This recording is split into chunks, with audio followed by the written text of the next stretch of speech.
سیسا پلائی ہوئی دیوار بن جاتا ہے ایک ہی وقت میں. اور کہا جب دونوں خصوصیات ایک وقت میں اس کے اندر نہ ہوں وہ عبد نہیں کہلاتا، حقیقی معنوں میں عبد نہیں ہے. اسی لیے کہا جاتا ہے لا تکن عبد غیرک، غیر اللہ کے سامنے ڈٹ جاؤ، لیکن یہ ڈٹ جانا اللہ کے سامنے نہیں ہے. اللہ کے مقابلے میں جب آؤ رام بن جاؤ، جھک جاؤ، اور دونوں خصوصیات کو ایک ہی وقت میں اپنے اندر ایجاد کرو، تب کہا جائے گا کہ یہ عبد خدا ہے. اگر عبد خدا ہے تو پھر غیر اللہ کے سامنے ڈٹتا نہیں ہے. اور اگر یہ دونوں خصوصیات انسان کے اندر ایک وقت میں آ جائیں اس کو عربی میں عبد کہا جاتا ہے. اب جس کا عبد ہوتا ہے آپ نے دیکھا ہوگا روزمرہ، بالکل یعنی عملاً ہم یہی کرتے ہیں. آپ کی اگر کسی سے دوستی ہے آپ اس کا احترام بھی کرتے ہیں، اس کی بات بھی مانتے ہیں اور اس کے اوامر اور نواہی کی تعمیل بھی کرتے ہیں. لیکن اگر اسی دوست کا کوئی دشمن ہو اس سے دشمنی رکھتے ہیں یا نہیں رکھتے؟ دشمنی ہوتی ہے اس سے، اور اس کی باتیں آپ کبھی بھی قبول نہیں کرتے. کیوں نہیں کرتے؟ چونکہ آپ کے دوست کا مخالف ہوتا ہے. اور حسن اتفاق سے خالق کی کائنات نے جو انسان کی خلقت رکھی ہے، خلقت کے اندر یہ دونوں پہلو رکھے ہیں. اگر انسان اپنی فطرت کی طرف آگاہ ہو جائے، اس فطرت کے اندر اس عبودیت کے دونوں معانی رکھے ہیں، اور دونوں معانی رکھ کر انسان کو عبد بنا کر دنیا میں بھیجا ہے، اور اسی عبودیت کے سائے میں انسان اپنی منزل کمال کی طرف بڑھنا شروع ہو جاتا ہے. کسی کی محبت کو قبول کر کے اپنے آپ کو منزل عبودیت پہ لانا ہے، اور اسی محبت کے سائے میں کسی سے نفرت کر کے اپنے آپ کو عبد بنانا ہے. اسی لیے آپ نے دیکھا اسلام کی تعلیمات، اگر یہ ساؤنڈ کا رخ ادھر کر دیں تو میرے خیال میں بہتر ہوگا، پلٹ کر آواز آتی ہے. صلوات پڑھنے کو محمد وآل محمد کی ذات. اللہم صل علی محمد وآل محمد عجل فرجهم. نعرہ تکبیر، اللہ اکبر، اللہ اکبر، یا رسول اللہ، یا رسول اللہ، یا علی، یا علی، اللہم صل علی محمد وآل محمد عجل فرجهم. عرض کر رہا تھا ضرورت نہیں ہے میرے خیال میں، ہٹا دیا جائے. ٹھیک پھر بھی صلوات پڑھیں محمد. اللہم صل علی محمد وآل محمد عجل فرجهم. عرض کر رہا تھا کہ اب ایک ہی وقت میں دو متضاد صفات کا مالک ہوتا ہے، اور دونوں صفات ایک وقت انسان کے اندر جمع ہونی چاہیے. جس ذات کو قبول کیا ہے اس کے اوامر کو قبول کرنا، اور جو ذات کا دشمن ہے اس سے ٹکر لینا اور اس کا انکار کرنا، اس کے مقابلے میں ڈٹ جانا، یہ اب کی خصوصیات میں سے ہیں. البتہ آپ صاحبان علم ہیں، جانتے ہیں کہ اس کلمے کو جب قرآن کے اندر استعمال کیا جائے گا سیاق و سباق دیکھ کر اس کا ترجمہ کیا جائے گا. اسی خالق کائنات نے ارشاد فرمایا، آپ نے محبوب کی زبان سے اعلان کرایا، قل، اے محبوب کہہ دیجئے، لو کان للرحمن ولد فانا اقل العابدین. اب اردو کی گنجائش اور اردو کی یہاں پہ نزاکت سامنے آتی ہے. عموماً آپ اگر ان آیات کا ترجمہ جا کر دیکھیں گے تو آپ کو ملے گا کہ اگر رحمان کا کوئی ولد ہو، کوئی بیٹا ہو، فانا اقل العابدین، سب سے پہلا عبادت گزار کون ہوگا؟ میں. یہی ترجمہ کیا جاتا ہے، سب سے پہلا عبادت گزار میں ہوں گا. نا عزیزان محترم، عبد کے اندر دو اپوزٹ معنی ہیں، جھک جانا، ڈٹ جانا. اور یہاں پہ عبد اور اسی سے اسم فاعل جو عابدین کی شکل میں استعمال ہوا ہے، یہ ڈٹ جانے کے معنی میں، نہ جھک جانے کے معنی میں. اور پیغمبر اسلام یہ کہنا چاہ رہے ہیں، اگر خدا ایسا ہو جس کے اندر سلسلہ تولید شروع ہو جائے، اس کی اولاد ہو اور جس کے بیٹے وجود میں آنا شروع ہو جائے، اور جس کے اندر نسل بڑھنا شروع ہو جائے اور تولید کا سلسلہ شروع ہو جائے، وہ خدا ہونے کے قابل نہیں ہے. اگر خدا کا ولد ہوتا فانا اول العابدین، سب سے پہلا انکار کرنے والا میں ہوتا. میں ایسے خدا کے سامنے جھکتا نہیں جس کے سامنے تولید کا سلسلہ جاری ہو. صاحبان علم ہے تولید کسے کہتے ہیں؟ سورہ مبارکہ ہے توحید میں ہے لم یلد ولم یولد. خوبصورت ہیں قرآن کی آیات، بڑے سلسلے کے ساتھ، ہر آیت دوسری آیت سے جڑی ہوئی، ہر مفہوم دوسرے مفہوم سے جڑا ہوا وابستہ. قل هو اللہ احد، کیوں احد ہے؟ اللہ الصمد، چونکہ صمد ہے. کیوں صمد ہے؟ لم یلد ولم یولد. کیوں لم یلد ولم یولد ہے؟ دلیل ولم یکن لہ کفوا احد. بڑا ارتباط ہے آیات کا آپس میں. تولید کسے کہتے ہیں؟ تولید یہ ہے کہ ایک چیز کو دوسری چیز کے بطن سے نکالا جائے، اور جب وہ نکلے تو جس سے نکل رہی ہے اس کے اندر خلا پیدا ہو جائے، اس کے اندر کمی آ جائے، اس کے اندر نقصان آ جائے. وہیں پہ لفظ تولید کا استعمال کیا جاتا ہے. ولد اولاد، والد مولود، یہ کلمات وہ ہیں جو ایسی چیز میں استعمال ہوتے ہیں جب ایک چیز کو دوسرے کے بطن سے نکال لیا جاتا ہے، جس سے نکلتا ہے اس میں خلا پیدا ہو جاتا ہے. خدا اگر ایسا ہے اس سے کسی چیز کو نکالا جائے اور اس کے اندر خلا پیدا ہو جائے، وہ اپنے خلا کو بھرنے کے لیے غیر کا محتاج ہو جائے گا. جو محتاج ہوتا ہے وہ خدا نہیں ہوتا، جو محتاج ہوتا ہے وہ سجدے کے قابل نہیں ہوتا، جو خدا ہوتا ہے وہ معبود بننے کے قابل نہیں ہوتا. اسی لیے پیغمبر اسلام نے فرمایا قل، اے پیغمبر کہہ دیجئے لو کان للرحمن ولد، اگر ولد کا سلسلہ رحمان کے اندر پایا جائے وہ رحمان بھی پرستش کے قابل نہیں ہے، اور سب سے پہلا انکار کرنے والا میں ہوں گا. تولید عبودیت کے منافی ہے، معبودیت کے منافی ہے. عبودیت کے اندر یہ دونوں رکن ایک ساتھ ہونے چاہیے. کسی کے سامنے جھک رہا ہے تو اس کی دشمن طاقت کے سامنے ڈٹ جانے والا ہو. البتہ پہلا رکن عبودیت کی منزل پہ قدم رکھنے کے لیے کیا ہے؟ امام صادق علیہ السلام کی حدیث ہے، معروف حدیث، اللہم صل علی محمد وآل محمد. سنی ہوگی، جو طالب علم حضرات ہیں صاحبان علم میں ان کو معلوم ہوگا. حدیث عنوان بصری ہے امام صادق علیہ السلام کی. اس نے بڑی کوشش کی کہ امام کے محضر میں آ کر کوئی سیکھنا چاہے، امام نے قبول نہیں کیا. گیا پیغمبر کی بارگاہ میں توسل کیا. توسل کرنے کے بعد خالق کی کائنات کی بارگاہ میں دعا کی کہ امام صادق علیہ السلام کو میرے لیے ان کے دل کو نرم کر دے کہ میں جاؤں اور ان سے کسب فیض کر سکوں. بڑی مفصل حدیث ہے اور علماء نے اس حدیث کے ذیل میں بہت زیادہ کتابیں بھی تالیف کی ہیں. میں اس کا لب لباب آپ کی خدمت میں عرض کرنا چاہ رہا ہوں. جب تحصیل علم کے لیے آیا تو امام علیہ السلام نے ایک نسخہ دیا، کہا پہلے عبد بنو، عبد بننے کے بعد تمہیں کمالات کی منزل پہ گامزن کیا جائے گا. اگر عبودیت کو آپ نے اپنایا نہیں ہے، کمالات انسان کے اندر نہیں آ سکتے. وہ علم ہو، وہ تقویٰ ہو، معنویت ہو، وہ جتنی چیزیں ہوں، سب سے پہلے عبد بننا پڑتا ہے. اور عبد بننے کے لیے امام نے فرمایا 3 ارکان ہیں، یہ اپنے اندر پیدا کرو. آہستہ آہستہ تمہارے اندر یہ صلاحیت پیدا ہوگی کہ تمہیں علم سے نوازا جائے، تمہیں تقوی سے نوازا جائے، تمہیں کمالات میں داخل کیا جائے. پہلا رکن عبودیت کا کیا ہے؟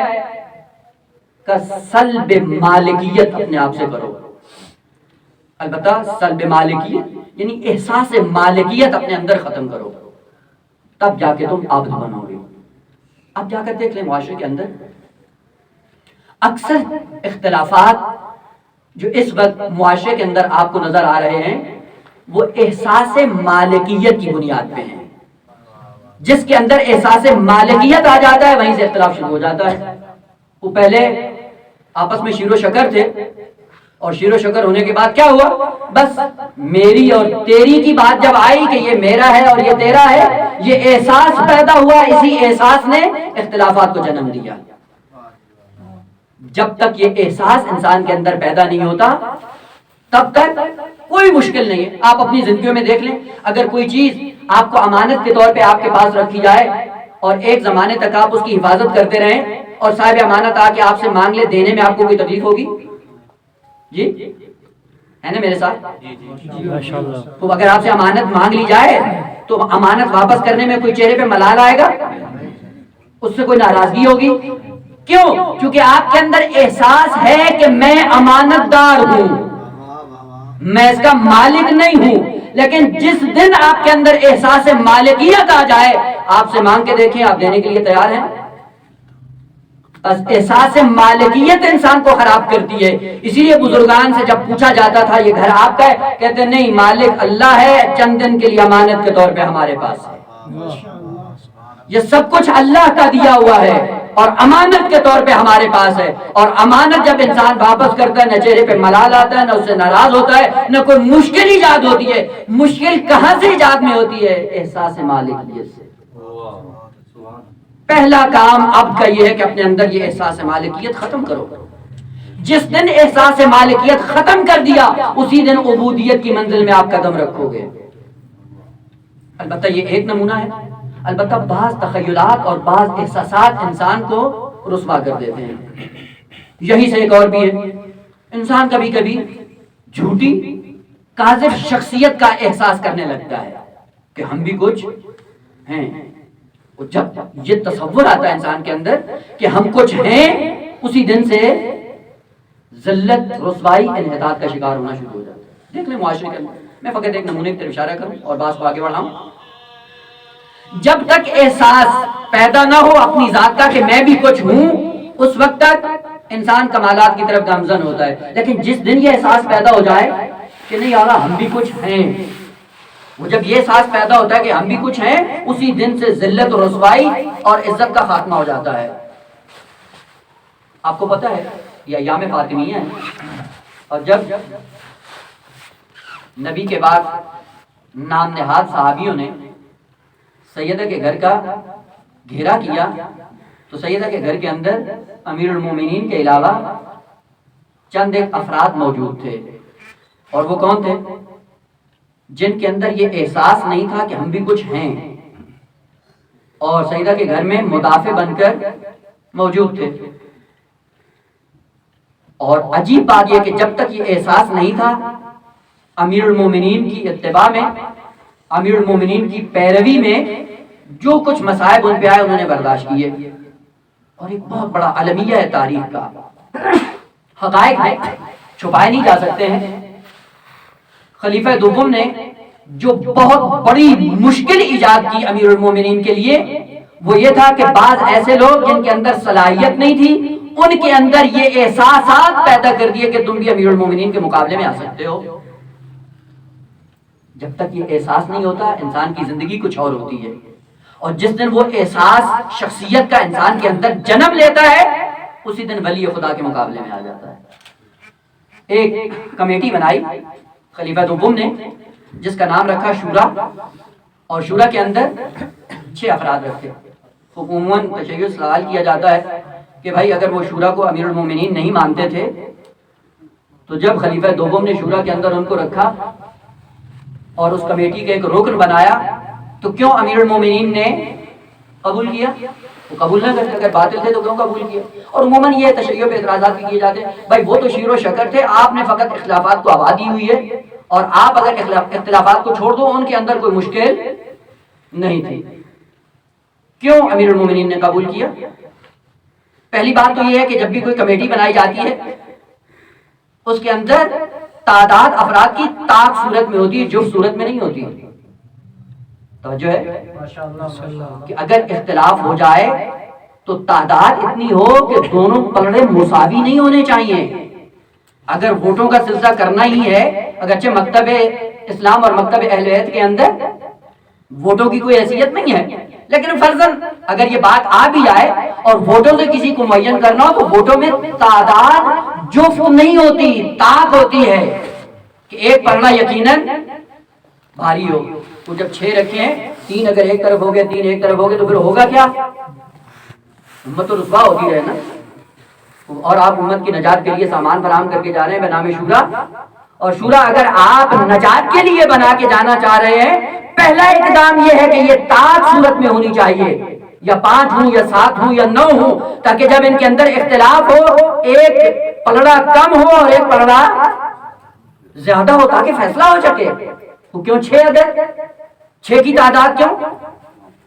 اور یہ 6 یہ ایک المیہ ہے تاریخ کا کہ یہ تعداد 6 کی رکھ کر وہ جانتا تھا کہ خلافت امیر المومنین تک نہ آنے پائے. جب 3 ہو جائیں گے, چونکہ جانتا تھا طلحہ زبیر یہ وہ ہیں کہ جو امیر المومنین کے ساتھ ہمیشہ پیرو ہیں اور ان کی بات مانیں گے. جانتا تھا کہ یہ یقیناً علی کا ساتھ دیں گے. اور وہ دو دوسرے اگر الگ ہو جاتے ہیں, عبد الرحمن ابن عوف اور سعد ابن ابی وقاص اور عثمان ابن عفان, اگر یہ تین الگ ہو جاتے ہیں تو پھر کیا ہوگا؟ یعنی پہلے سے جانتا تھا کہ یہ تین یہاں پہ ہوں گے. وہیں سے ایک سیاست ایجاد کی بنام حق کے ویٹو. سنا ہے نا آج کل ہے ظالمانہ قانون حق کے ویٹو. وہ کیا ہے؟ چاند ملک کے جو ایٹامک اسلحہ رکھتے ہیں اور ان کو ظالمانہ طور پہ مسلط کیا جاتا ہے کہ ساری مخلوق ایک طرف ہو, لیکن اگر وہ ایٹامک والا جس کے پاس حق کے ویٹو اگر وہ ایک ہے تو اصلا فیصلہ ختم. عجیب ہے کہاں سے جنم لیا اس نے. وہ جانتے ہیں آقا آپ اسلام نہیں پڑھتے لیکن آپ کا دشمن آپ کے اسلام کو گہرائی سے پڑھتا ہے. اور افسوس کی بات یہ ہے کہ انقلاب اسلامی سے پہلے جتنا مستشرقین نے اسلام پڑھا وہ اسلام تسنن تھا. اصل تشیع کی کوئی کرسی نہیں تھی. تشیع کو بعنوان مذہب اسلام پہچانا نہیں جاتا تھا. یہ انقلاب کی برکات ہیں کہ انقلاب کے بعد ان کو پتا چلا کہ اسلام کے اندر ایک اور شاخ بھی ہے بنام تشیع, اور ان کی تعلیمات بھی پڑھو وہ کیا کہتے ہیں. تو انقلاب نے متعارف کروایا. حق رکھتا ہے یہ انقلاب آپ کی اور میری گردن پہ. واللہ انقلاب سے پہلے ہمیں کون جانتا تھا ہم کیا تھے. جس انقلاب کی برکات سے آپ کا تشخص دنیا کو پتا چلتا ہے اس کے لیے ہم نے کیا کیا ہے. نعمت ہے خدا کی اور اس کے بارے میں سوال ہوگا. طاقت عدد ہونا چاہیے تھا, کیوں جفت عدد میں ہے. یہ بھی ایک سیاست تھی کہ خلافت امیر المومنین کی بارگاہ میں نہ آنے پائے. چلے ادھر سے تو ہو گیا, کیوں امیر المومنین نے قبول کیا. اسی لیے کہا جاتا ہے کہ معصوم کا قول فعل عمل تقریر ہر چیز حجت ہے. اگر وہ کچھ کہہ دے وہ بھی حجت ہے, اگر کچھ کر دے وہ بھی حجت ہے. جو کہتا ہے وہ بھی حکمت بھرا کلام ہوتا ہے, جو کرتا ہے اس کے اندر بھی حکمت ہوتی ہے. کیا تھی حکمت؟ امیر المومنین نے عملاً شورا کے اندر آ کر یہ ثابت کیا کہ تمہارا پورے کا پورا مکتب باطل ہے. پیغمبر کے جانے کے بعد تم نے امیر المومنین سے خلافت کیوں لی؟ ایک حدیث گھڑی کہ پیغمبر اسلام نے یہ کہا تھا کہ خالق کائنات اس بات پہ راضی نہیں ہے کہ ایک خاندان میں نبوت اور خلافت جمع ہو جائے. چونکہ بنو ہاشم قبیلے سے نبی آیا تھا تو بنو ہاشم قبیلے سے خلیفہ نہیں بن سکتا ہے. یہ پیغمبر کی حدیث گھڑ لی. اس حدیث کو گھڑا اور گھڑنے کے بعد امیر المومنین سے خلافت لے لی. خلافت لینے کے بعد جب خلیفہ دوم دنیا سے جانا چاہ رہا ہے, اسی بنو ہاشم کا فرد اٹھا کر اپنی شورا میں داخل کر رہا ہے. اور امیر المومنین شورا کے اندر داخل ہو کر عملی طور پر پورے صحیفے کے بطلان پر عملی اقدامات کر جو امام نے فرمایا یہ بتاؤ کہ اگر وہ حدیث صحیح تھی اور پیغمبر کے بعد تم نے مجھ سے خلافت لی ہے کہ ایک خاندان میں نبوت اور خلافت جمع نہیں ہوتی اس لیے تم نے مجھے خلیفہ نہیں بنایا, اگر یہ حدیث سچی تھی اور مجھے محروم کیا تو آج اس حدیث کے مخالف عمل کیوں کر رہے ہو؟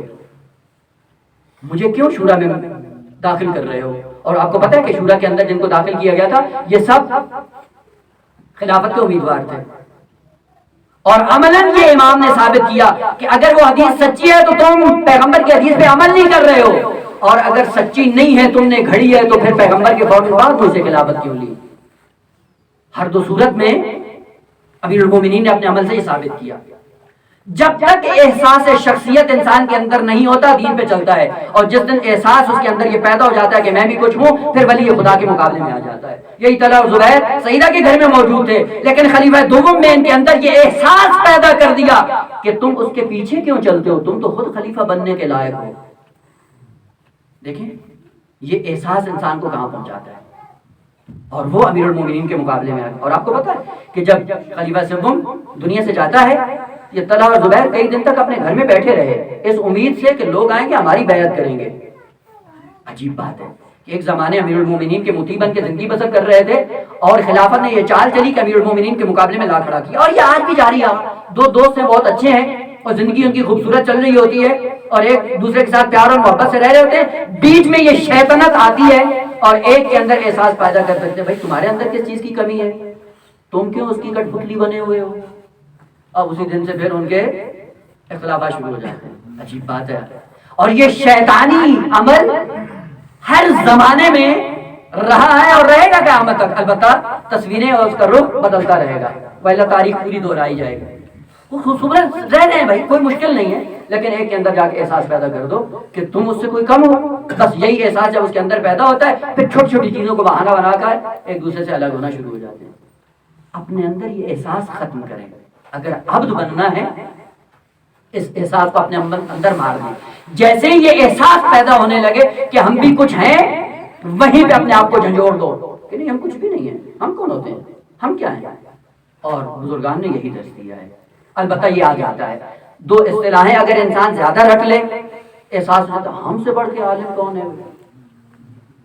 آگے کراتی نام سنا ہے نا اس وقت جو مبلغ اسلام ہے، نہ فقط مبلغ اسلام، مفسر قرآن بھی ہیں، جتنی واقعی خدمات ہیں وہ خود نقل کرتے ہیں کہ آقا یہ ہوتا ہے کبھی کبھی احساس انسان کے اندر بیٹھ جاتا ہے اور انسان کو پتہ نہیں ہوتا ہے اور زندگی بھر اسی احساس کے اندر اپنی زندگی بسر کر دیتا ہے، ذلت اور رسوائی کا شکار ہو جاتا ہے. کہتے ہیں میں ایک دفعہ آیا مشہد میں، اور مشہد میں آنے کے بعد میں نے یہ خالق کائنات سے دعا کی کہ میں یہ ایک مہینہ، ماہ مبارک کا تھا ظاہراً، کہ ایک مہینہ صرف اور صرف خدا کی قربت کے لیے تبلیغ کروں گا. کہتے پورا مہینہ میں تبلیغ کرتا رہا. مہینے کے بعد جب سلسلہ ختم ہوا، آخری مجلس تھی میری اور آخری درس دیا اور اس کے بعد جانا تھا مجھے حرم.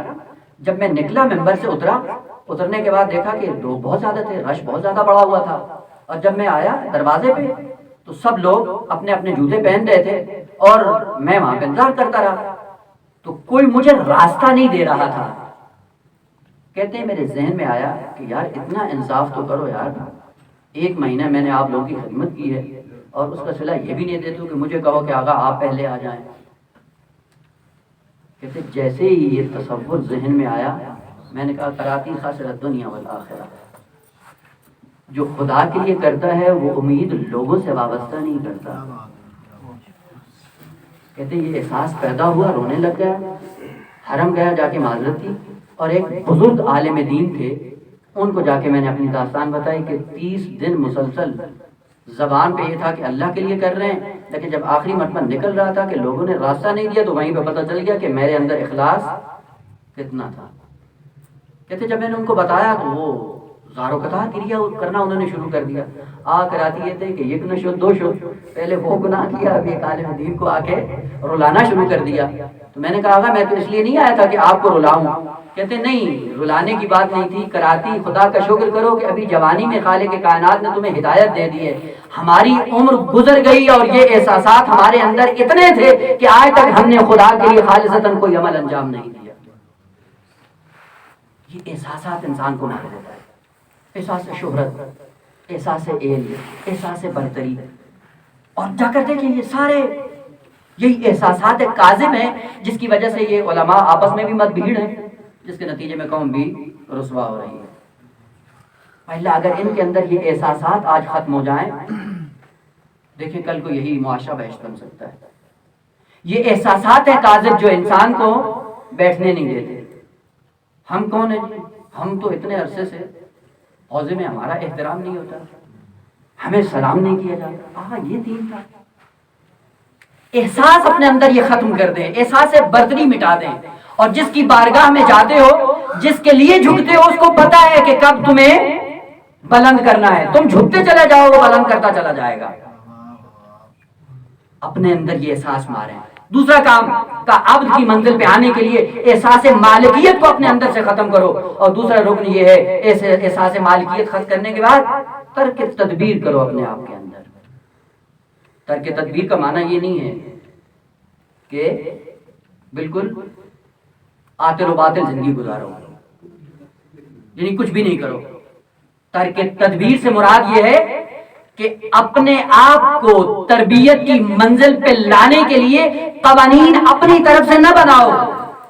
جو خالق کائنات نے قوانین مقرر کیے انہی قوانین کے سائے میں زندگی بسر کرنا شروع کر دو.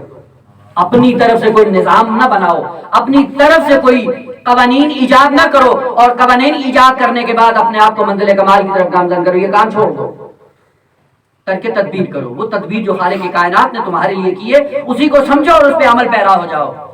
آپ نے دیکھا ہوگا آپ مطلب کسی ادارے میں جاتے ہیں، اگر آپ کو وہاں پہ نوکری مل جاتی ہے، آپ مثلا پرنسپل کے طور پہ آپ کو رکھ لیا جاتا ہے، تو کیا کرتے ہیں؟ اس ادارے کے جو قوانین ہوتے ہیں اس کی پیروی کرتے ہیں یا نہیں کرتے ہیں؟ کرتے ہیں نا. جس دن آپ پیروی کرنا چھوڑ دیں اسی دن نوکری سے گئے. ہاتھ دھونا پڑتا ہے نوکری سے. خوب جب ایک چھوٹے سے ادارے میں جاتے ہو وہاں پہ یہی کرتے ہو، اپنی طرف سے قوانین نہیں ٹھونستے ہو، جس ادارے میں جاتے ہو اس ادارے کے ماتحت رہ کے ان کے قوانین پہ عمل کرتے ہو، جب تک عمل کرتے ہو اس ادارے کے لیے مقرب ہوتے ہو، جس دن اس ادارے کے مقابلے میں آتے ہو اسی دن ادارے سے آپ کو باہر نکال دیا جاتا ہے۔ یہ نظام پورا کائنات کا، خالق کائنات کا ایک مدرسہ ہے، اس مدرسے میں پڑھنے کے لیے آپ کو خالق کائنات نے خلق کیا ہے، اور خلق کرنے کے بعد اس مدرسے کے اندر آپ کے لیے ایک نظام رکھا ہے، اور اس نظام کا نام ہے قرآن، اور قرآن کے قوانین کو کہا ہے کہ یہ تمہارے لیے تدبیر کے طور پہ ہم نے مقرر کیا ہے، اس کو پڑھتے چلے جاؤ اور اپنے آپ کو منزل کمال کی طرف بڑھانا شروع کر دو۔ اس کے مقابلے میں اپنی طرف سے قوانین نہیں بنانا ہے، تب آپ کو منزل عبودیت پہ قبول کیا جائے گا۔ تاکہ تدبیر کرو اپنے آپ کو، اور جب ایسا کہ ہم قرآن کو سمجھے بغیر اسی قرآن کے مقابلے میں اپنے قوانین بنا لیتے ہیں۔ البتہ یہ بھی ایک ہے، انسان کی فطرت کا تقاضا ہے جو دنیا میں آیا ہے بننے کے لیے، اور بنانے کے لیے خالق کائنات نے جو قرآن جیسا قانون اس انسان کے لیے معین کیا، جب وہ سمجھ میں نہیں آتا تو پھر اپنی طرف سے پھر دین بنانا شروع کر دیتے ہیں۔ ہوتا یا نہیں ہوتا؟ لوگ پھر انتظار میں نہیں رہتے ہیں۔ اگر آپ نے صحیح دین جا کر ممبروں سے بیان کیا، لوگ اسی کے سائے میں اپنے آپ کو پروان چڑھائیں گے، اور اگر ہم نے صحیح بیان نہ کیا تو کیا ہوگا؟ لوگ پھر آپ کا انتظار نہیں کریں گے، تو پھر اپنے قوانین بنا لیتے ہیں، اپنے خطیب بنا لیتے ہیں، اپنے قوانین، اپنا دین، اپنی زندگی۔ ہے یا نہیں ہے؟ یہ مسائل دیکھیں یا نہیں دیکھیں؟ تو دیکھیں ہم کہ جو انسان حق گوئی کا اور حق فہمی کا حق ادا نہیں کرتا، پھر اس انتظار میں نہ رہے کہ معاشرہ ٹھیک ہو جائے گا۔ ایک مثال ہے، دیکھیں جتنے بھی ہیں جن کی شادیاں ہوئی ہیں، جن کے گھر میں اولاد ہے، وہ اولاد کی تربیت کرتے ہیں، اور تربیت کا کام کیا ہوتا ہے؟ ہمارے یہاں تربیت کس کو کہتے ہیں؟ امر و نہی کرنے کو، کسی چیز سے روک لو، کسی چیز سے ٹوک دو، کسی چیز کا حکم دے دو، یہی ہوتا ہے نا؟ بیٹا یوں نہیں کرو، یوں نہیں کرو، یوں نہیں کرو، یوں نہیں کرو، بچے ٹھیک ہو جاتے ہیں؟ نہیں ہوتے۔ کیوں نہیں ہوتی؟ تربیت کا قانون ہے کہ آپ کے گھر کے اندر بچہ ویسے نہیں بنے گا جیسے آپ چاہتے ہیں۔ کیسے بنے گا؟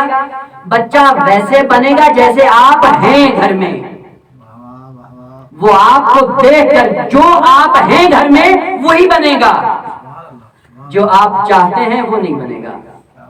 چاہتے ہم ہیں کہ ہمارے بچے مجتہد بن جائیں، لیکن بنتے نہیں ہیں۔ کیوں؟ چونکہ ماں باپ کو 24 گھنٹے دیکھ رہے ہوتے ہیں۔ جو ماں باپ ہوتے ہیں ویسے بچے پروان چڑھتے ہیں۔ اسی لیے کہا جاتا ہے کہ تربیت کے لیے کیا کرو؟ کہا کچھ بھی نہیں کرو، پھر کیا کرو؟ کہا فقط اپنے آپ کو سنوارو۔ کیوں؟ کہا خالق کائنات فرماتا ہے ہم نے مقدس اور پاکیزہ بچے آپ کی گود میں امانت کے طور پہ رکھے ہیں۔ یہ جب دنیا میں گیا تھا یہ سچ بولنے پہ مفطور تھا، فطرتاً ہم نے اس کو سچ بولنے پہ خلق کیا ہے، فطرتاً ہم نے اس کو ایسے خلق کیا ہے کہ امانت دار ہے۔ ہم نے فطرت کے اس کی فطرت کے اندر ڈال کر یہ چیز بھیجی ہے کہ یہ عدالت پسند ہے۔ آپ کو سکھانے کی ضرورت نہیں ہے، ہم نے ڈالا ہے۔ پھر کیا کرو؟ کہ تم ان کو فطرت سے دور نہیں کرو اپنے اعمال کے ذریعے سے۔ ہوتا یا نہیں ہوتا؟ آپ گھر میں جا کر امتحان کر لیں۔ چھوٹا بچہ ہوتا ہے جس کے اندر عقل نہیں ہوتی، عقل نہیں ہے بچے کے اندر، اور ہم کہتے بھی ہیں جی بچہ ہے، کم عقل ہے، عقلی شعور نہیں رکھتا ہے، لیکن آپ امتحان کے لیے گھر کے اندر ماں یا باپ دکھانے کے لیے یا آزمانے کے لیے ایک تھوڑا سا اس پہ ظلم کرنا شروع کریں، وہ مذاق میں باپ ماں کو مارنا شروع کر دے، اگر زحمت ہو تو ایک سلوات پڑھ کے آگے آگے آ جائیں جو پیچھے بیٹھے ہیں، آگے آگے آگے آگے محمد عجل فرجهم آ جائیں سلوات پڑھتے ہوئے آ جائیں۔ اللهم صل على محمد وآل محمد عجل فرجهم۔ پھر بھی سلوات پڑھتے محمد وآل اللهم صل على محمد وآل محمد عجل۔ آزمانے کے لیے گھر میں اگر باپ ماں سے تھوڑا بہت اونچی آواز میں بولنا شروع کر دے اور مذاق میں تھوڑا بہت مارنا بھی شروع کر دے، بچے کے احساسات کس کی حمایت میں ہوتے ہیں؟ جی چپ ہو گئے، اپنی بات۔ بچے کے احساسات تو دیکھو، اس کے اندر عقل نہیں ہے، احساسات کس کے ساتھ ہیں؟ ظالم سے متنفر ہے، مظلوم کی حمایت کرتا ہے۔ کیوں؟ کہ اس لیے ہم نے فطرتاً اس کو عادل بنا کے بھیجا ہے۔ کرنا یہ ہے کہ تمہیں کچھ بھی نہیں کرنا ہے، فقط ایسی تعلیمات اس کے اندر نہ ڈالو جو خالق کی کائنات نے ڈالی تھی، وہ نکال کے اپنی تعلیمات اس میں ڈالتے ہو۔ اسی لیے حدیث کے اندر ہے کل مولود یولد علی الفطرہ واما ابواہ فیحودانہ او ینصرانہ او یمجسانہ۔ ہم نے تو فطرت اسلام پہ پیدا کیا تھا، یہ یہودی کیوں بن گیا، یہ مجوسی کیوں بن گیا، یہ نصرانی کیوں بن گیا، یہ وہابی کیوں بن گیا؟ یہ والدین کی غلطی تھی۔ اگر والدین اسلام پہ پابند ہوتے ہیں، بچے خود بخود اسلام کی تعلیمات پہ پروان چڑھتے ہیں۔ تاکہ تدبیر کرو اپنے آپ سے، تاکہ عبد بنو۔ جب عبد بنو گے دائرہ ولایت میں آپ کو داخل کیا جائے گا۔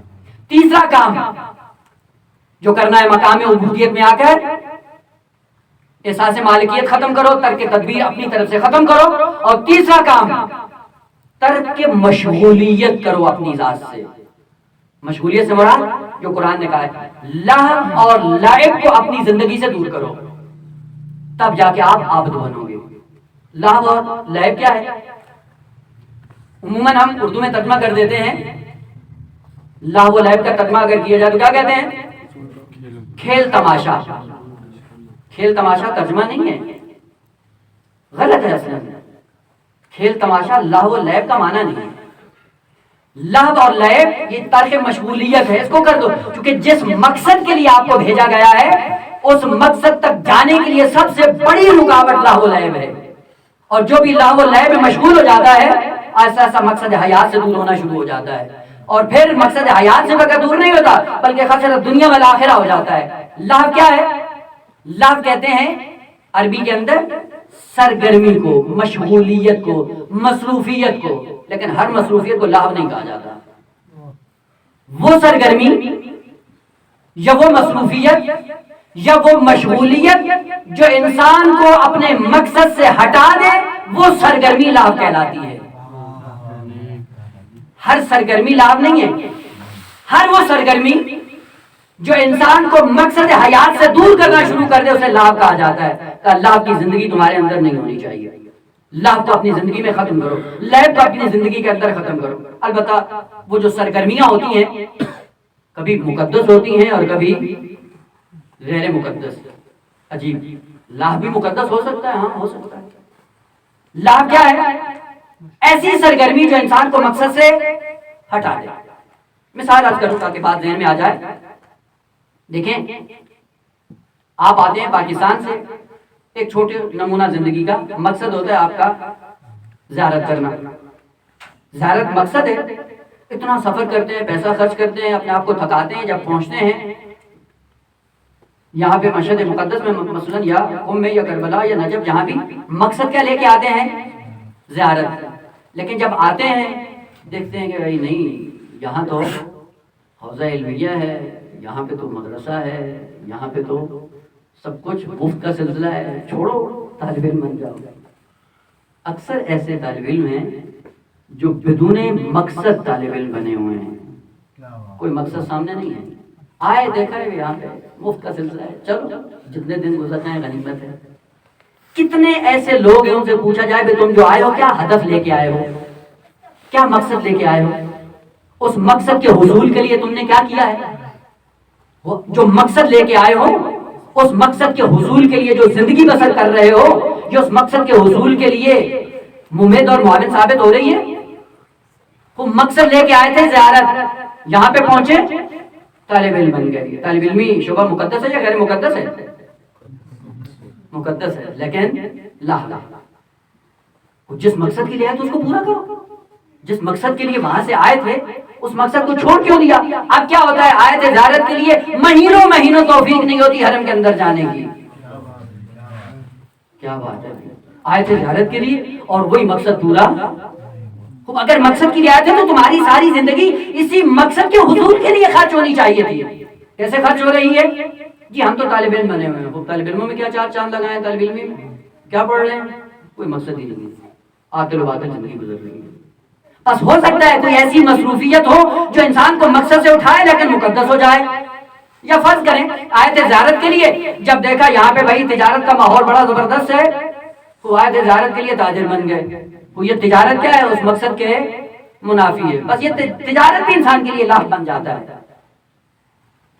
خالق کائنات نے عزیزان محترم آپ کو اور مجھے جو اتنی بڑی کائنات بنا کر ہمارے لیے رکھی اور اس کائنات کے اندر ہمیں خلق کیا اور خلق کرنے کے بعد بتایا ہے انسان یہ سارا کچھ میں نے تیرے لیے خلق کیا ہے، زمین و آسمان تیرے لیے، زمین کی نعمات تیرے لیے، یہ فلک آسمان زمین، زمین کے طبقات، آسمان کی نعمتیں، سب کچھ تیرے لیے ہے، لیکن تیرے لیے ایک مقصد ہے جس کے لیے میں نے تمہیں بھیجا ہے۔ پوری کائنات تیرے لیے اور تجھے میں نے ایک خاص مقصد کے لیے بھیجا تھا، وہ مقصد پورا کرے گا۔ ہونا تو یہ چاہیے کہ جس مقصد کے لیے خالق کائنات نے ہمیں بھیجا ہے ہمارے 24 گھنٹوں میں 22 گھنٹے اس مقصد کے حصول کے لیے استعمال ہوں، باقی اگر کوئی 2 گھنٹے بچتے ہیں تو دوسرے کام کریں۔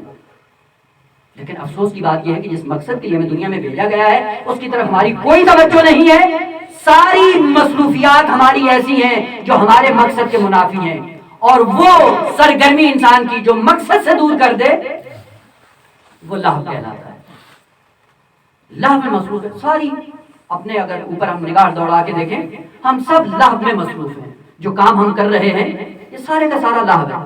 مثال عرض کرو، والدین ہیں بچے کو بھیجیں کہ بیٹا یہ پیسے لے لو اور جاؤ دکان سے جا کے کوئی چیز خرید کے لے آؤ، پیسہ لے لیا، باہر نکلا، دکان کی طرف جانے سے پہلے دیکھا راستے میں بچے کھیل رہے ہیں، وہ بچوں کے کھیلنے کو دیکھ کر بچہ انہی میں مصروف ہو گیا اور سرگرمی میں اتنا گم ہو گیا کہ بھول ہی گیا کہ والدین نے کسی یہ بھیجا تھا۔ یہ کیا ہے؟ لہو، سرگرمی ہے جس نے مقصد کو بھلا دیا ہے۔ یہ لہو انسان کو جو مقصد سے دور کرتا ہے کا عبد وہ ہوتا ہی نہیں جو لہو و لعب میں مصروف ہو۔ ہم تو عبد کی منزل پہ آئے نہیں ہیں، ابھی تو سلسلہ کمالات بہت باقی ہے۔ اس لیے امیر المومنین ارشاد فرماتے تھے آہ من قلت الزاد وبعد سفر وطول الطریق، مقصد کتنا دور ہے، زاد راہ بہت کم ہے، اور اس کم زاد راہ کے باوجود بھی انسان اگر لہو میں مصروف ہو جائے گا یہ کب منزل میں پہنچے گا، کب اپنے مقصد حیات کو پائے گا۔ امیر المومنین جیسا معصوم امام آہیں بھرتا ہوا گیا ہے اور ہم ٹس سے مسیح نہیں ہوتے ہیں۔ اگر عبد بننا ہے تو لہو و لعب کو اپنی زندگی سے ختم کر۔ یہ جو مصروفیات ہیں، یہ سرگرمیاں ہیں جن میں ہم مصروف ہیں، یہ مصروفیات وہ ہیں جو ہمیں مقصد کے قریب کر رہی ہیں؟ یقین جانی ایسی نہیں ہے۔ وہ کس لیے بھیجے گئے ہیں دنیا میں؟ وما خلقت الجن والانس الا لیعبدون، عبد بننے کے لیے، عبد بننے کے لیے بھیجے گئے ہیں، بنتے ہیں۔ البتہ بعض لوگوں نے کہا کہ لیعبدون اے لیعرفون، البتہ بعض کی ہے کاوش علمی ہے، قابل تحسین ہے، لیکن وہ جو لیعرفون کی تفسیر کرتے ہیں وہ ائمہ سے منقول نہیں ہے۔ البتہ صحیح ہے یا نہیں ہے اس کے ابھی صدد میں نہیں ہے۔ عبادت کے لیے، عبد بننے کے لیے دنیا میں آئے، بن رہے ہیں آپ؟ عبد بننے کے لیے کہا ترک مشغولیت کرو، لہو اپنی زندگی سے ختم کرو۔ اسی لیے آپ جا کر دیکھیں روایات کے اندر معصوم امام کے برجستہ صفات میں جو خود عالمہ نے ذکر کیا ہے کہ الامام لا یلہو ولا یلعب، پوری زندگی معصوم کی نہ اس میں لہو ہوتا ہے نہ لعب ہوتا ہے۔ عجیب بات ہے، لہو یعنی وہ مصروفیت جو انسان کو مقصد سے دور کر دے۔ لعب کیا ہے؟ لعب کا معنی کھیلنا نہیں ہے، لعب کا معنی ہر وہ کام جو عقلانیت سے خارج ہو، جس کام میں کوئی عقلانیت نہ ہو۔ بہت سے ایسے کام ہم کرتے ہیں جس کے اندر کوئی عقلانیت نہیں ہوتی، بیٹھے ہوتے ہیں داڑھی سے کھیل رہے ہوتے ہیں، وہ داڑھی جو گزرا رہا ہوتا ہے پوچھا بھی کیوں کر رہے ہو، کوئی جواب نہیں ہوتا۔ اکثر کام ہمارے ایسے نہیں ہیں، کوئی عقلانیت نہیں ہے، یہ کام کیا کیوں کیا، کس مقصد کے لیے کام، کوئی پتہ نہیں ہے۔ کہا کہ جو انسان لہو و لعب میں مصروف ہو جاتا ہے مقصد حیات سے دور ہو جاتا ہے۔ عزیزان محترم، آپ کو خالق کائنات نے عبد بننے کے لیے دنیا میں بھیجا ہے۔ عبد کی منزل پہ آنے کے لیے احساس مالکیت اپنے اندر ختم کرو، ترک تدبیر کرو۔ تدبیر وہی ہے جو خالق کائنات نے ہمارے لیے معین کی ہے، اس کو سمجھو اور سمجھنے کے بعد اس پہ عمل پیرا ہو۔ لہو و لعب اپنی زندگی سے ختم کرو، ترک مشغولیت کرو تاکہ عبد بنو، اور جب عبد بنتا ہے آہستہ آہستہ اس کو اجازت ہوتی کہ تم آ سکتے ہو، وادی کمال میں آ سکتے ہو، وادی کمال میں قدم رکھ سکتے ہو۔ البتہ وادی کمال میں قدم رکھنے کے لیے خالق کائنات نے کچھ چیزیں اس انسان کو دی ہیں۔ ایک سلوات پڑھ دیں محمد اللهم صل على محمد وآل محمد عجل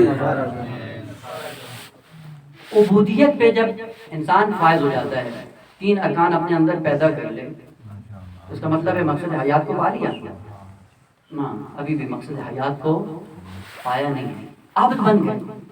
یہ اب ہماری طلاب کی اصطلاح میں یہ ہدف ابتدائی ہے۔ پہلا مقصد خلقت انسان عبد بننا ہے، عبادت کی منزل پہ آنا ہے۔ خب عبادت کتنی کرو؟ کا وعبد ربک حتی یأتیک الیقین۔ خب عبد ایسے بنو کہ جس وادی میں قدم رکھو یقین کے ساتھ، جو کام کرو یقین کے ساتھ، عبادت ہے یقین کے ساتھ، تجارت ہے یقین کے ساتھ، یعنی جس کے اندر بھی رنگ خدائی ہے اس کو یقین کے ساتھ انجام دو۔ اور یقین پہ جب پہنچ جاؤ گے تب بھی مقصد حیات پورا نہیں ہوگا۔ اور پھر کیا ہے؟ یا ایھا الانسان انک قادح الی ربک قدحا فملاقیہ۔ مقصد حیات کیا ہے؟ خالق کائنات سے جا ملنا۔ انشاءاللہ سلسلہ کلام اسی کی طرف جا رہا ہے، سٹیپ بائی سٹیپ انشاءاللہ مقصد کے قریب ہوں۔ پہلے مرحلے میں سمجھ تو آ جائے کہ ہم کس لیے آئے ہیں، اس کے بعد دوسرا قدم عملی اقدام ہوگا کہ عملی اقدام میں ہم کہاں پہنچے ہیں۔ عبادت کے لیے بھیجے گئے، عبادت بھی یقین کے لیے۔ یقین کے 3 مرحلے ہیں: علم الیقین، عین الیقین، حق الیقین۔ علم الیقین کیا ہے؟ کہ انسان کے اندر جتنے شکوک و شبہات ہیں، خیالات ہیں، سارے ختم ہو جائیں۔ طلب کی اصطلاح میں آپ اس سے گریز کرتا ہوں، انشاءاللہ کہ صاحبان علم میں خود پہنچ جائیں گے۔ عین الیقین کہ حقیقت کو دیکھ لے، معائنہ کر لے، دیکھ لے، مشاہدہ کر لے۔ حق الیقین اس یقین کے ساتھ اپنی ذات کو متصل کر دے، یعنی دونوں میں کوئی فرق نہ ہو۔ اگر علم الیقین کی منزل پہ آ جاؤ گے تو اس کا چھوٹا سا اثر کیا ہے؟ چھوٹا سا اثر قرآن نے ذکر کیا ہے، کلا لو تعلمون علم الیقین لترون الجحیم۔ اگر تم علم الیقین پہ آ جاؤ تو علامت کیا ہوگی؟ اس کا اثر کیا ہوگا؟ لام تاکید کی اور پھر نون تاکید ثقیلہ طلبگی اصطلاح میں، جو تاکید کا فائدہ دیتے ہیں، یعنی بات یقینی ہے، بات میں کوئی شک نہیں ہے، کوئی جھول نہیں ہے۔ اگر علم یقین کی منزل پہ آ جاؤ تو نتیجہ کیا ہوگا؟ لترون الجحیم، اس رہتی دنیا میں جنت اور جہنم کو دیکھ سکتے ہو۔ میری بات نہیں ہے، قرآن کہہ رہا ہے۔ علم یقین پہ آ جاؤ، اس کا اثر یہ ہوگا کہ رہتی دنیا میں پتہ چل جائے گا کہ جہنمی کون ہے، بہشتی کون ہے۔ دنیا میں رہتے ہوئے بعض لوگوں کو بات ہضم نہیں ہوئی، انہوں نے کہا نہیں یہ اس سے مراد ہے کہ جب مریں گے تو دیکھ لیں گے۔ وہ جب مرتا ہے تو پھر وہاں پہ جملہ شرطیہ نہیں ہوتا کہ لو تعلمون علم الیقین لترون الجحیم، وہاں تو سب ہی دیکھ لیں گے۔ وہ جب سب دیکھ لیں گے وہاں پہ مشہور کرنے کی کیا ضرورت ہے؟ یہ جملہ شرطیہ ابھی بتاتا ہے کہ رہتی دنیا میں اگر اس منزل پہ آ جاؤ تو اس کی علامت یہ ہے کہ جہنم کو دیکھ سکتے ہو۔ جو صاحبان قوم میں رہتے ہیں ان کو پتا ہے، اور جو مشہد سے جاتے ہیں ان کے لیے عرض ہے۔ ایک تھے سید محمد تقی خنساری، علامہ طباطبائی کی قبر کے ساتھ تھوڑے فاصلے کے ساتھ پہلی قبر سید محمد تقی خنساری کی ہے۔ بہت بڑے عالم دین، مرجع تقلید، بہت سی اس کی داستانیں ہیں۔ میں چھوٹی سی داستان جو اسی سے وابستہ ہے۔ عبد جب بنتا ہے اور عبد بن کر راہ کمال پہ گامزن ہوتا ہے، پہلی منزل جس کو طے کرتا ہے علم الیقین کی، اگر یہ طے کر لے یہ خدا کا وعدہ ہے کہ رہتی دنیا میں تم جنت اور جہنم کے دیکھ سکتے ہو، اور اہل جنت اور اہل جنت بھی دیکھ سکتے ہو۔ آغا تقی خنساری، ان کو انگور بہت پسند تھے۔ کسی کے گھر مہمان گئے اور صاحب منزل نے، میزبان نے دسترخوان بچھایا۔ دسترخوان بچھانے کے بعد کھانا بھی رکھا اور انگور بھی لا کے رکھ دیے، اور باتوں میں مصروف ہو گئے۔ امام آغا سے کہا کہ بسم اللہ کھائیے۔ آغا تقی خنساری نے اپنا ہاتھ بڑھایا اور انگور اٹھانے کی کوشش کی، ہاتھ اپنا واپس کر لیا، انگور نہیں اٹھایا۔ دوبارہ تھوڑے سے فاصلے کے بعد پھر ہاتھ آگے بڑھایا اور انگور اٹھانے چاہے، لیکن پھر ہاتھ کو واپس کر لیا۔ ابھی مصروف تھے کہ تیسری مرتبہ جب انہوں نے یہ اقدام انجام دیا، ہاتھ بڑھائے کہ انگور اٹھا کے کھاتا ہوں، پھر ہاتھ واپس کر لیا، لیجر نہیں چاہیے۔ میزبان نے اور جو ساتھ میں دوسرے بیٹھے تھے نے تعجب کیا کہ آقا یہ تو آپ کو بہت پسند بھی ہے، اور میزبان لے کے آیا ہے، اور میزبان جو لے کے آتا ہے مہمان کے لیے روایات میں اس کا تو کوئی حساب کتاب بھی نہیں ہوتا۔ آپ کو پتہ ہے نا کہ مہمان کی جتنی خدمت کرنا چاہیں اس کھانے پینے کا کوئی حساب کتاب نہیں ہے۔ یہ بھی لطف خالق کائنات کا، وجہ ہر قدم پہ آدمی کس کس چیز کا احساس ہے۔ مہمان کو اللہ کا رسول سمجھتے ہوئے، اللہ کا بھیجا ہوا سمجھتے ہوئے اگر احترام کریں گے تو آپ کے خود درجات بلند ہوں گے، آپ کے کمالات میں اضافہ ہوگا۔ آقا سے انہوں نے پوچھا کہ آقا یہ کیوں نہیں کھایا؟ آقا نے پلٹ کے جواب دیا کہ جیسے ہی میں ہاتھ بڑھاتا ہوں انگور کو اٹھانے کے لیے میرا ہاتھ چلتا ہے۔ کلا لو تعلمون علم الیقین لترون الجحیم، دیکھ سکتے ہو میں جیسے ہی ہاتھ بڑھاتا ہوں میرا ہاتھ چلتا ہے۔ انہوں نے پلٹ کر میزبان سے پوچھا بھائی کہاں سے لائے ہو؟ کہا گیا تھا باغ میں، مالک تھا نہیں، ہم نے کبھی لے جاتے ہیں، بعد میں اجازت دے لیں گے۔ یہ طالب علموں کے لیے یہ بعد میں جا کے اجازت لے لیں گے، جو بغیر اجازت کے لے کے آ رہے ہو یہ کیا ہے؟ یہ جہنم کی آگ ہے، جس کو فقہی اعتبار میں حرام کہا گیا ہے۔ فقہی اصطلاح میں سے حرام کہتے ہیں، حقیقت کی دنیا میں سے آگ کہتے ہیں، اور وہ حرام ظاہر ہے، اس کا باطن دیکھو یہ آگ ہے۔ قرآن کیا کہتا ہے؟ الذین یأکلون اموال الیتامی، جو لوگ یتیموں کا مال ہڑپ کر جاتے ہیں، انما یأکلون فی بطونہم نارا، جہنم کی آگ ہے جو پیٹ میں بھر رہے ہیں۔ وَسَيَصْلَوْنَ سَعِيرًا، ان قریب سعیر میں جا پہنچیں گے۔ جہنم کی وادیوں کے مختلف نام ہیں، انشاءاللہ ایک مجلس میں عرض کروں گا کہ وہ کیا ہیں، اور ہم ان وادیوں کی آشنائی کے بعد اپنی زندگی کو سنوارنے کی کوشش کریں۔ تو کہا یہ جو یتیموں کا مال ہڑپ کر جاتے ہو یہ کیا ہے؟ اور وہ یتیموں کا مال بریانی سمجھ کے کھاتے ہو، مال یتیموں کا ہے، ہوتی بریانی ہے۔ یہ بریانی کیا ہے؟ کہا یہ آگ ہے جہنم کی۔ وہ کیسے جہنم کی آگ ہے؟ کہا جب مریض ہوتے ہیں دیکھتے ہو، وہ مریض جب ٹھیک نہیں ہوتا تو کیا کرتے ہیں؟ کیپسول دیتے ہیں، کیپسول کے اندر زہریلا مادہ ہوتا ہے، اگر وہ فوراً وہ مادہ زبان پہ رکھ کے انسان اگلنا چاہے تو کیا ہے؟ زبان کٹ جائے گی۔ پھر ڈاکٹر نے کیا کیا؟ انہوں نے گھروا نکالا اور وہ کیا ہے؟ ایک کیپسول بنایا، کیپسول کو نرم بنایا، اوپر سے اندر اس کے زہر رکھ کر بند کر دیا اور کہا یہ گلے سے نیچے اتار لو۔ جب گلے سے نیچے اترتا ہے، جیسے اس کا خول پھٹتا ہے اپنا اثر وہ چھوڑتا ہے۔ لگتا ہے میں زیادہ بول کر رہا ہوں؟ نہیں ماشاءاللہ۔ صلوات پڑھتے ہیں محمد علیہ اللہم صلی علی محمد و آل محمد وعجل فرجہ۔ چند منٹ کی اور زحمت، اس کے بعد انشاءاللہ یہ جو کیپسول کھا رہے ہو، کیپسول کے اندر کیا ہے؟ اس کو کھول کے دیکھ کر زبان پہ رکھتے پتہ چل جاتا کہ کیا ہے۔ یہ جو یتیم کا مال یا حرام کا مال اٹھا کر لاتے ہو اور کہتے ہو جی گھر بن گیا، گاڑی بن گئی، بریانی بن گئی، مٹن بن گیا، بہترین لذات کے کھانے بن گئے، یہ کیا ہے؟ ظاہر میں یہ تمہیں یہ چیزیں نظر آ رہی ہیں، باطن کیا ہے؟ کلا لو تعلمون علم الیقین لترون الجحیم، دیکھ سکتے ہو یہ جہنم کی آگ ہے، اور جہنم کی آگ کو کیپسول کی شکل میں اپنے پیٹ میں بھر رہے ہو۔ کب تک؟ ایک زمانے تک بھرتے رہو، ایک دن ہم یہ کیپسول کا خول اتار دیں گے، اس کے بعد یہ جہنم کی آگ تمہارے سامنے آ جائے گی۔ انتظار کرو، اسرائیل آ جائے، یہ مادیت کا خول اترے، تمہاری حقیقت کو منتقل کیا جائے عالم برزخ میں، تب پتہ چلے گا کہ کون سا وہ مٹن تھا، کون سی بریانی تھی، کون سی وہ دنیا کی لذات تھی جو حرام حلال کی تمیز کیے بغیر اکٹھا کیا تھا، اور جس کا باطن آگ ہی تھا۔ فقہی اعتبار سے کہا گیا کہ حرام اس کے اپنے آپ کو قریب نہ لے کے جاؤ، اور ہم نے دین کی نہیں سنی، ائمہ کی نہیں سنی، اہل بیت کی نہیں سنی، خدا کی نہیں سنی، اور کہا کہ دیکھا جائے گا۔ ہوتا ہے یا نہیں؟ جب روکا جاتا ہے کہتے ہیں بھائی یہ کام نہیں تو دیکھا جائے گا۔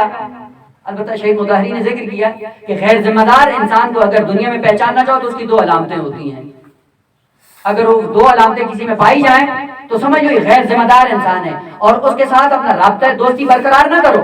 کیا ہے کہ جب دین پہ مشکل آئے اور دین بگڑ رہا ہو اور اس سے جا کے کہو بھائی دین کے اندر انحرافات ہو رہے ہیں اور اس انحراف کی بنیاد باطل تعلیمات پہ رکھی جا رہی ہے، آپ کی کوئی ذمہ داری نہیں ہے، پلٹ کے جواب دیتا ہے کہ مجھے کیا، ہوتا ہے تو ہوتا رہے، کرتے یا نہیں کرتے؟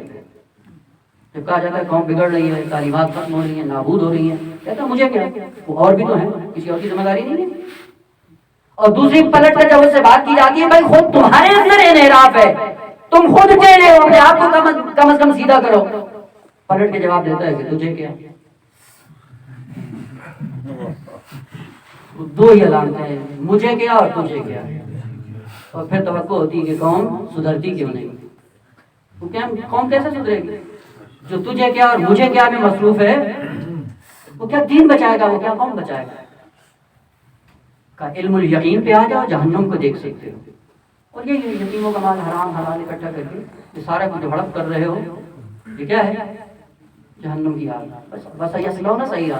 اور آپ کو پتہ ہے تلبیہ اصطلاح ہے، یہاں پہ سین قربت کے لیے استعمال ہے، ان قریب نہیں، دور نہیں ہے، بس ابھی کی بات، فوراً چند لمحوں کے بعد دیکھ لو گے کہ کیا ہونے والا ہے۔ عبودیت پہلا قدم ہے وادی کمال میں آنے کے لیے، عبودیت کی شرائط ہے، عبد بنے،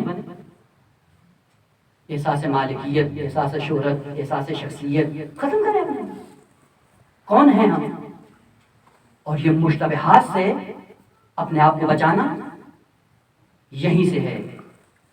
آہستہ آہستہ انسان وادی کمال میں آتا ہے۔ شیخ انصاری کا نام سنا ہوا ہے؟ شیخ مرتضیٰ انصاری رضوان اللہ تعالی علیہ، کیسے کیسے فقہات ہیں، کیسی کیسی تربیت کی، آج بھی ان کے نام سے یہ حوزات علمیہ باقی ہیں، اور معاشرے کے اندر ان کے کردار سیرت نمایاں ہیں۔ ایک ان کا مباحثی تھا، شیخ نے کچھ پیسے دیے کہ جاؤ روٹی لے کے آؤ، بلند آواز سے سلوات پڑھیں، جو سو رہے ہیں وہ بھی اٹھ جائیں۔ صلی اللہ محمد وآل محمد عجل فرج۔ لوریاں آتی ہیں، لگتا ہے لوریاں سنا رہا ہوں، لوریاں ماں سناتی ہیں، لوریاں نہیں سنیں، دین کا پیغام سمجھ کے سنیں، شاید کسی کے لیے ہدایت کا پیغام ہوگا اور خود ہماری بھی سعادت کا انتظام ہوگا۔ شیخ نے پیسے دیے کہ جب روٹی لے کے آؤ، جب وہ واپس آیا تو روٹی کے اوپر حلوہ بھی رکھا ہوا تھا۔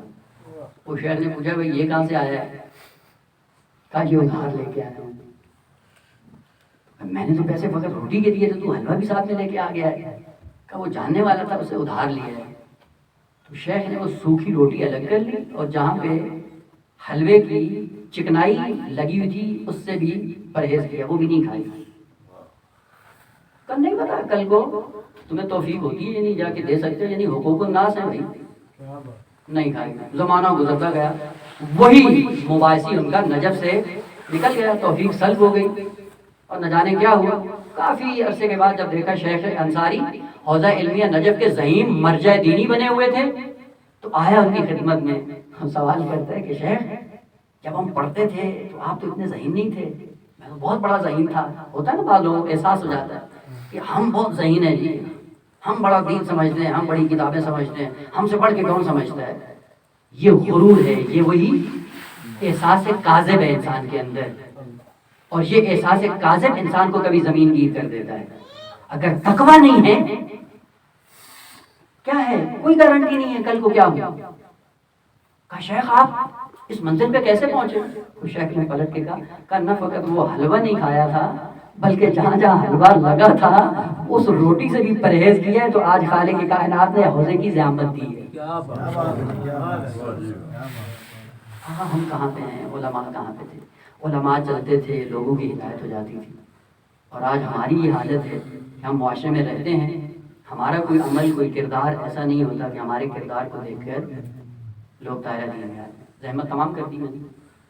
عبودیت کی منزل پہ آنے کے لیے بہت کچھ کھونا پڑتا ہے اور بہت کچھ کرنا پڑتا ہے، اور جو ایام چل رہے ہیں اس میں کوشش کریں کہ کسی نہ کسی ذریعے سے اپنا حصہ فاطمیہ میں ڈال کر اپنے آپ کو فاطمی لسٹ میں رکھیں. اور ضروری نہیں، بعض بزرگان کہتے تھے کہ جب مجلس پڑھنا ہو تو لوگوں کے لیے مجلس نہیں پڑھو، اپنے لیے مجلس پڑھو. جو اپنے لیے مجالس پڑھتے ہیں وہ کامیاب ہوتے ہیں. نجف کی سرزمین کا بہت بڑا عالم دین مرحوم ابو الحسن اصفہانی، نام سنا ہوگا. ان کا ایک شاگرد تھا. ابو الحسن اصفہانی نے خواب دیکھا، بہت بڑا مرجع ہے، آپ خود ان کے حالات پڑھیں علماء کے، انہی کے حالات پڑھنے سے انسان کو ہدایت مل جاتی ہے. خواب دیکھا انہوں نے کہ امام حسین علیہ السلام بیٹھے ہوئے ہیں، جناب عباس سامنے آتے ہیں اور امام حسین علیہ السلام جناب عباس سے کہتے ہیں کہ بھیا جاؤ وہ رجسٹر لے کے آؤ جس میں مجھ پر مصائب پڑھنے والوں کے نام لکھے ہوئے ہیں. جناب عباس لے کے آتے ہیں اور کہتے ہیں فلاں شخص کا نام لیا، بہت بڑا خطیب تھا حوزہ علمیہ نجف کا، اس کا نام کاٹ اس کی جگہ کا فلاں شخص کا نام لکھ دو، میرے روزہ خانوں میں، میرے مصائب خانوں میں اس کا نام لکھ دو. ادنا سے ایک شاگرد تھا مرحوم آغا ابو الحسن اصفہانی کا. خواب دیکھا اور بڑے پریشان ہوئے.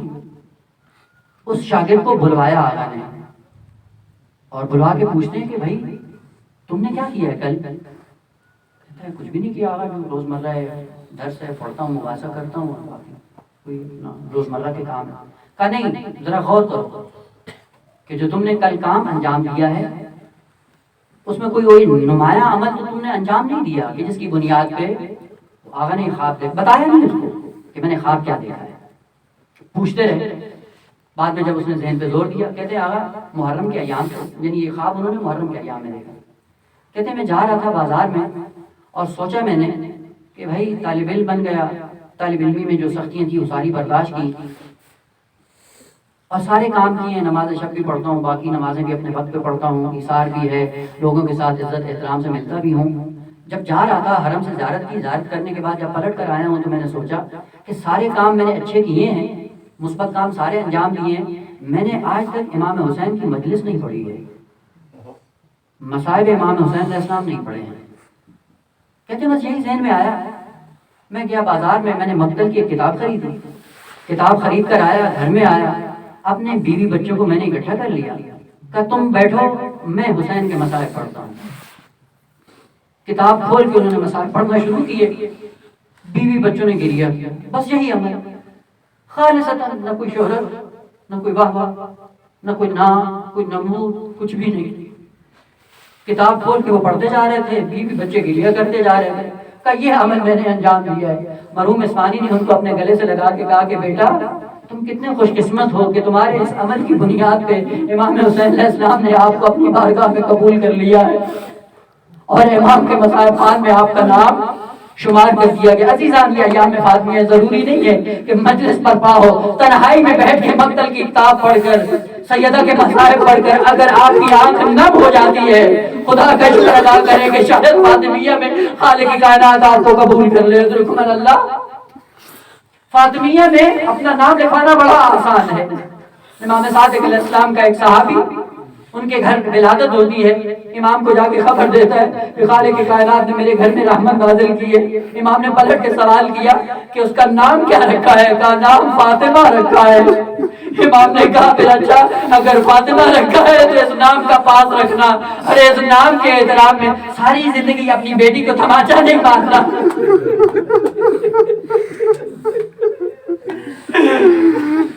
حضرت اللہ کا جب نام فاطمہ رکھا ہے تو پھر ساری زندگی فاطمہ کے احترام میں بچی کو تماچا نہیں مارنا. ہائے وہ مصیبت کے امام صادق اس وقت مدینہ یاد آ گیا.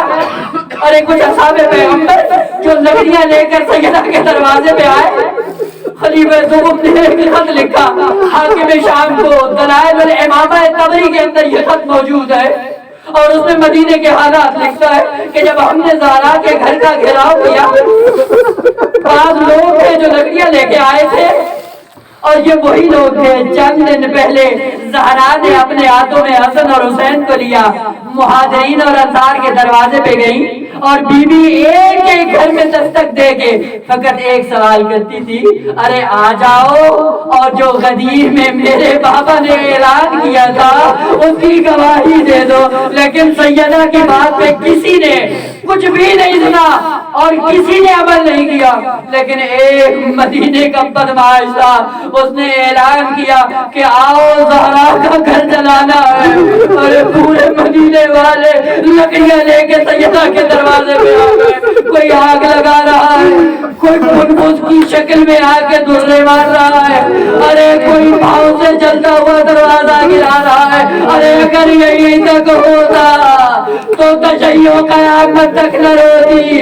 ارے ایک ملعون نے بڑھ کر ارے تماچا مارا، سیدہ کا رخسارا نیلا ہو گیا۔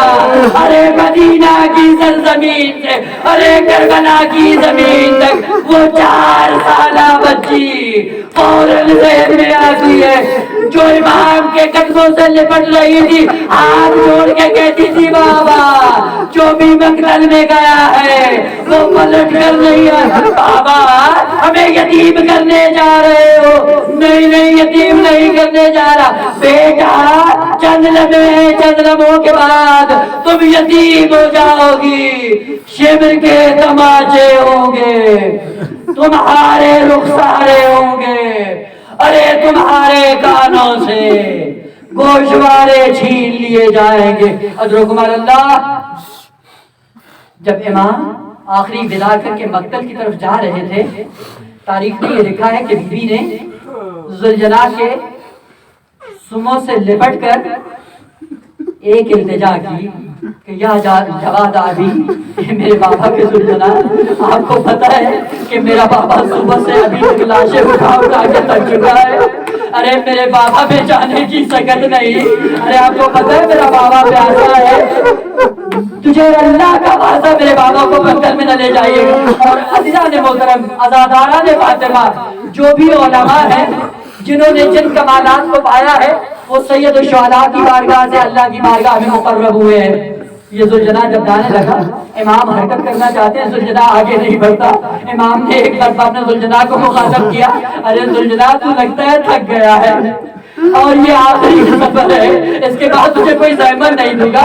ذوالجلال کی آنکھوں سے آنسو گرے، اپنے قدموں کی طرف اشارہ کیا، اشارہ کرنے کے بعد اے مولا ذرا قدموں کو دیکھو، آپ کی 4 سالہ بچی میرے قدموں سے لپٹی ہے، ایک مرضیہ بول رہی ہے، ارے جو بھی مقتل میں گیا ارے زندہ واپس نہیں آیا۔ مولا نے قدموں کو دیکھا، سین سے زمین پہ آئے، بیٹی کو گود میں لیا، بیٹی نے ایک مرثیہ پڑھا، کہا بابا آپ کو یاد ہے جب آپ کربلا کی طرف آ رہے تھے اور آپ ایک منزل پہ پہنچے جہاں پہ آپ کو مسلم ابن ابی عقیل کی شہادت کی خبر ملی تھی، آپ کو پتا چلا کہ مسلم شہید ہو گئے، آپ نے مسلم کی بیٹی کو بلایا، گود میں رکھا اور اس کو پیار کیا، پیار کرنے کے بعد بیٹی سمجھ گئی کہ میں یتیم ہو گئی، بابا میری آخری وصیت ہے، بابا جانے سے پہلے مجھے ایسا پیار کرو جیسے یتیموں کو نوازا جاتا ہے۔ بابا آپ جائیں گے، خیام جل جائیں گے، شمر کے تماچے